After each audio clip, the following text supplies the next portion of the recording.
Joining me now, Chad Jenkins, former FBI agent, retired Army Ranger Niall Gardner of the Heritage Foundation, and Tom Ruskin, former NYPD detective. Niall, let me start with you. That reporter there, he was from CNN, expressing the frustration that so many people said over the weekend.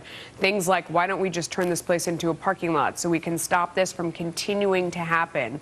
Let's start with the first premise. Niall, is that possible? Could we just go do that? Well, I think anything is possible with the right leadership, and the problem with President Obama is that he doesn't lead on the world stage.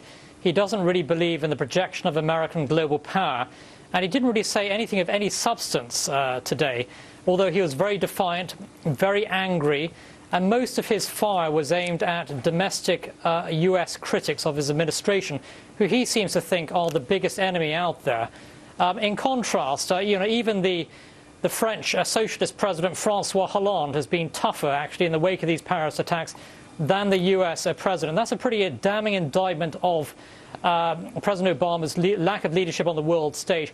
We need a clear-cut, coherent strategy for defeating and crushing ISIS. The president simply hasn't put that forward. Yeah, Chad, I mean, is that a fair criticism? Because, when he says, I don't know what more you want me to say, and he's been asked the same question 5 or 6 times, obviously he's not answering in a way that's satisfying all of the reporters from all different walks of life in front of him who are saying, why don't we stop this? Why does this keep going on? Do you agree with that criticism that he isn't stopping it from going on right now, that what he's doing is not enough to stop it? Well, yeah, you look at following the attack in Paris, and what did we do this morning, or late last night? It was reported that we bombed 100 fuel tanks, empty, mind you, in Syria. I don't think that's showing the shock and awe of the U.S. military by bombing a couple or 100 fuel tanks. But more importantly, until we identify this for what it is, which it's a religious war in which the bad actors of ISIS are committed to their cause. Look, when I was an FBI agent, I studied and I investigated counterterrorism investigations of Sunni Islam extremism.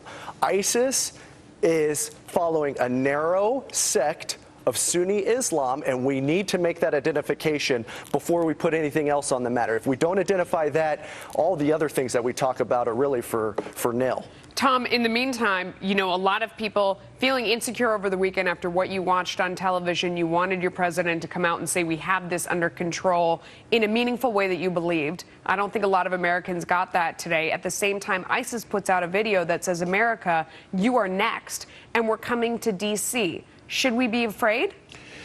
I don't know about afraid, but vigilant. We have to set things in motion. Is it a real threat in your mind? Yes. I think that the potential of a lone bomber or a group of people getting together and bombing something. We saw Faisal Shahzad 2 years ago in May, 3 years ago in May, come into Times Square all by himself and try and detonate himself with propane tanks. Yes, it's a real threat. And that's why New York City and other cities around this country today are taking precautionary steps to try and secure our homeland as best they can. Gentlemen, thank you so much. David. Coming up, more details on the